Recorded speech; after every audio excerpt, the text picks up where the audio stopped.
pagi anak-anak Spirit Wahidin. Seperti biasa, sebelum kita memulai pembelajaran hari ini, mari kita berdoa menurut agama dan keyakinan kita masing-masing. Berdoa mulai, berdoa selesai. Pada pembelajaran sebelumnya, kita sudah membahas mengenai materi gelombang berjalan dan gelombang stasioner, yang intinya antara lain adalah 1.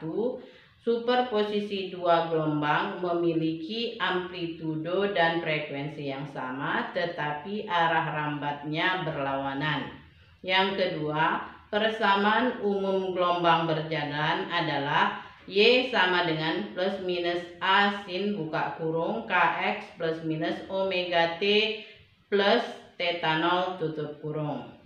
Nah, pada pembelajaran hari ini kita akan membahas mengenai gelombang bunyi yang tujuannya adalah 1. Mampu menganalisis sumber gelombang bunyi. Yang kedua, mampu menganalisis persamaan efek Doppler. Yang ketiga, mampu menganalisis persamaan intensitas bunyi dan taraf intensitas. Anak-anak, kita masuk ke materi gelombang bunyi. A. Karakteristik gelombang bunyi. Bunyi merupakan gelombang mekanik yang arah perambatannya sejajar dengan arah getarnya atau sama dengan gelombang longitudinal. Gelombang bunyi memerlukan medium pada saat merambat. Medium tersebut dapat berupa zat padat, zat cair, maupun gas. Bunyi tidak dapat merambat pada ruang hampa. Contohnya, astronot yang berada di ruang angkasa. Untuk berkomunikasi, mereka menggunakan telepon. Sifat-sifat gelombang bunyi pada dasarnya sama dengan sifat-sifat gelombang longitudinal, yaitu 1. Dapat dipantulkan atau refleksi, 2. Dapat dibiaskan atau refraksi, 3. Dapat dipadukan atau interferensi, 4. Dapat dilenturkan atau difraksi, dan yang kelima dapat diresonansikan. Kita masuk ke sifat yang pertama, yaitu pemantulan gelombang bunyi. Jika suatu gelombang bunyi merambat di udara dan di dalam perambatannya dihalangi oleh suatu dinding atau bidang, maka gelombang bunyi itu akan dipantulkan oleh dinding penghalang tersebut. Contohnya bunyi di dalam ruangan atau aula tertutup. Dapat menimbulkan gaung. Yang dimaksud dengan gaung yaitu sebagian bunyi pantul terdengar bersama bunyi aslinya sehingga bunyi aslinya menjadi tidak jelas. Contoh sifat pemantulan gelombang ini dimanfaatkan manusia, antara lain adalah untuk menentukan kedalaman laut. Nah, itu antara lain contoh dari pemanfaatan sifat pemantulan gelombang. Nah, kita masuk sifat yang kedua, yaitu pembiasan gelombang. Gelombang bunyi yang merambat dari suatu medium ke medium lain yang memiliki indeks bias berbeda, maka gelombang akan dibiaskan. Misalkan, ketika kita berteriak di lapangan terbuka pada siang hari, orang yang berada cukup jauh dari kita tidak dapat mendengar teriakan kita dengan cukup jelas. Kenapa ini terjadi?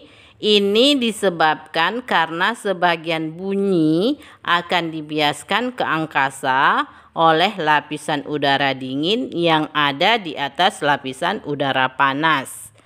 Nah, itulah contoh dari pembiasan gelombang bunyi. Dan yang ketiga sifatnya yaitu interferensi gelombang bunyi.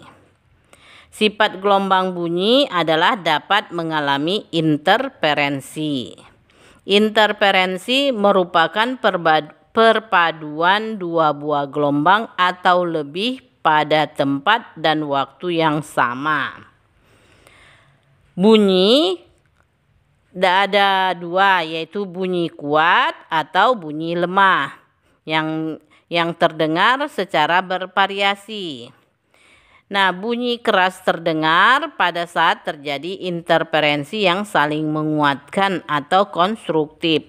Syaratnya adalah jika panjang lintasan bunyi dari kedua speaker ke titik itu adalah delta S sama dengan N kali lambda. Lihat pada layar.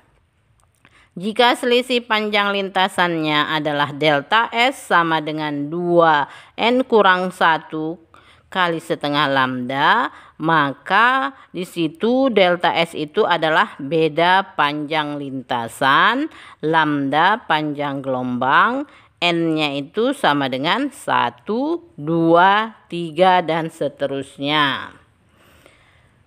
Gelombang bunyi memiliki beberapa besaran. Kita ketahui gelombang bunyi termasuk gelombang mekanik, yaitu yang memerlukan medium untuk merambat, seperti zat cair, zat padat, dan gas. Nah, besaran-besarannya itu antara lain adalah panjang gelombang, yang lambangnya adalah lambda, merupakan jarak yang ditempuh gelombang dalam satu periode. Kemudian amplitudo, lambangnya A besar, adalah simpangan maksimum dari kedudukan kesetimbangan. Berikutnya periode atau T besar. Ini adalah waktu yang diperlukan untuk menempuh satu panjang gelombang. Kemudian frekuensi, lambangnya F kecil, adalah banyaknya getaran per satuan waktu. Dan besaran yang terakhir yaitu cepat rambat, lambangnya V, yaitu besar jarak tempuh gelombang dalam interval waktu tertentu. Nah, itulah besaran-besaran yang terdapat dalam gelombang bunyi. Sebelum kita mengakhiri pembelajaran hari ini, mari kita menyimpulkan bahwa 1. Untuk mengukur kecepatan perambatan bunyi dapat digunakan tabung resonansi. Yang kedua, intensitas suatu bunyi pada jarak tertentu dari sumber bunyi berbanding terbalik dengan kuadrat jarak pengamat ke sumber bunyi. Yang ketiga, taraf intensitas sebuah bunyi pada jarak tertentu dapat dirumuskan sebagai berikut.